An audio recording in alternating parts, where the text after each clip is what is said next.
उपचुनाव है और चुनाव प्रचार खत्म होने में अब 2 से 3 दिनों का वक्त बाकी है। चुनाव पूरी तरीके से अब अपने उरूज पर पहुंच रहा है और हम इस वक्त घोसी में हैं। घोसी में तमाम दलों ने अपनी पूरी ताकत झोंक रखी है और समाजवादी पार्टी भी कोई कोर कसर नहीं छोड़ रही। समाजवादी पार्टी के बड़े नेता शिवपाल यादव इस वक्त हमारे साथ इसी चुनाव प्रचार के दौरान एक गांव में है। स्वागत है शिवपाल जी आपका।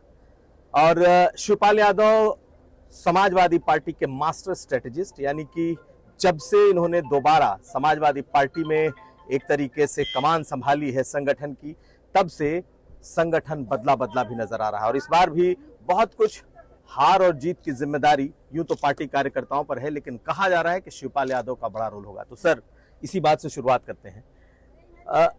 ये चुनाव आपकी नजर में कितना अहम है और आप इस चुनाव को कैसे देख रहे हैं? क्योंकि आप अभी इस वक्त जहां से आ रहे हैं, कलेक्ट्रेट से मिल करके आ रहे हैं, और ये आरोप भी आप लगा रहे हैं कि प्रशासनिक तौर पर कुछ आप लोगों के साथ ज्यादतियां हो रही हैं। किस तरीके से देख रहे हैं?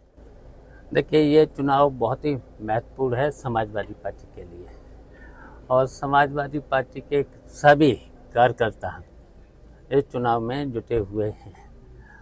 और यहाँ पर माहौल समाजवादी पार्टी के पक्ष में है पूरी तरह से।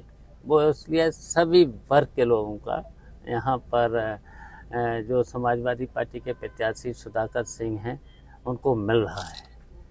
तो जीत तो निश्चित है और बड़ी जीत होगी, लेकिन कुछ कंप्लेंट हैं प्रशासन की तरफ से, और यहाँ पर जो सरकार के मंत्री घूम रहे हैं वो प्रशासनिक अधिकारियों पर दबाव दे रहे हैं। बहुत बड़ी तादाद में घूम रहे हैं, बहुत सारे मंत्री यही सारे के सारे मंत्री अब घूम रहे हैं। तब भी यहाँ की जनता ने मन बना लिया है समाजवादी पार्टी के प्रत्याशी जो सुधाकर सिंह हैं उनके पक्ष में, सभी वर्ग के लोग।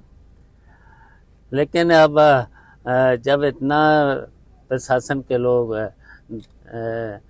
दबाव दे रहे हैं कहीं कहीं पर, जैसे कुछ थाने के थाना अध्यक्ष हैं वो भी कहीं कहीं दबाव देते हैं, धमकाने का काम करते हैं, कहीं बिजली का तार काट रहे हैं, कहीं पानी का तार काट रहे हैं। इस तरीके से अब करने लगे हैं, प्रशासनिक अधिकारियों करने लगे हैं।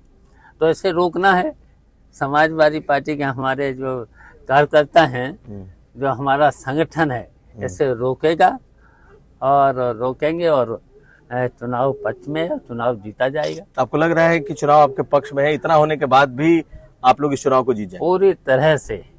पूरी तरह से। आप लोग अभी चुनाव देख ही चुके हैं, थोड़े दिन पहले 6 महीना पहले मैनपुरी का चुनाव देख ही चुके हैं। वहाँ का कम किया था उन्होंने, लेकिन समाजवादी पार्टी के कार्यकर्ताओं ने बिल्कुल दबे नहीं थे और वोट डाला। जब वोट आपके कार्यकर्ता डटे हुए हैं, डटे रहेंगे? बिल्कुल डटे हैं और डटे रहेंगे।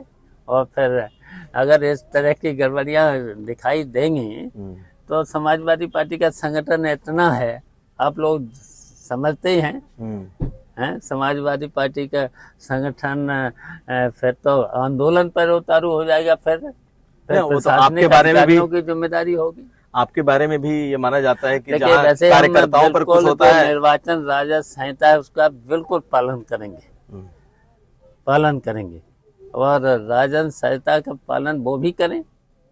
वोट ज्यादा से ज्यादा पड़ने दें, निष्पक्ष चुनाव करें और पारदर्शी दिखना भी चाहिए, दिखे भी पारदर्शी। अगर अधिकारी लोगों के माध्यम से अगर बेईमानी पर उतारू होंगे तो जनता ही तो मुकाबला करेंगे, हमारे समाजवादी पार्टी के कार्यकर्ता मुकाबला करेंगे। लेकिन मुकाबला करने में आप तो सबसे आगे आते हैं। कहा यह जाता है मैनपुरी में हुआ तो आप पहुंच यहीं रहेंगे, लगातार यहीं रहेंगे, चुनाव तक यहीं रहेंगे।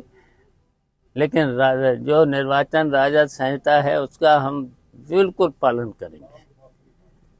उनके मंत्री भी पालन करें, वो भी तो पालन करें। आपको लग रहा है कि जितने मंत्रियों की फौज आई है ये कुछ ज्यादा ही हो रहा है एक चुनाव में? चलिए, वो तो अब है, मंत्रियों का है, लेकिन निर्वाचन राजस्व संहिता उसका पालन मंत्रियों को करना चाहिए। करना चाहिए। सर, पीडीए की बात की गई, लेकिन बीजेपी ने जो उम्मीदवार उतारा है वो तो बिल्कुल चौहान जाति से, यानी कि पीडीए का पीडी कहा जा रहा है कि वो तो बीजेपी उसे लेकर के चल रही है। देखिए, हमारा ये वो प्रत्याशी है, ये शुरू से समाजवादी है और शुरू से इसने देखिए छात्र जीवन से लेकर के पहले छात्र राजनीति के माध्यम से छात्रों की राजनीति करी है, उसके बाद जो भी गरीब जनता से लेकर के हमेशा संघर्ष किया है, आज भी संघर्ष कर रहा है। लेकिन आज भी संघर्ष कर आप रहा है। देखिए डिप्टी सीएम और तमाम बड़े नेता तो आरोप लगा रहे हैं कि उन पर हत्या के मुकदमे हैं, दलितों की हत्या के मुकदमे हैं, ब्राह्मणों की हत्या के मुकदमे, इस तरीके की बात। देखिए, ये तो बिल्कुल झूठ बोलते हैं ना भारतीय जनता पार्टी के। अच्छा, इनके जो डिप्टी चीफ मिनिस्टर हैं उनका फिर इतिहास देख लो, एक एक का इतिहास देख लो।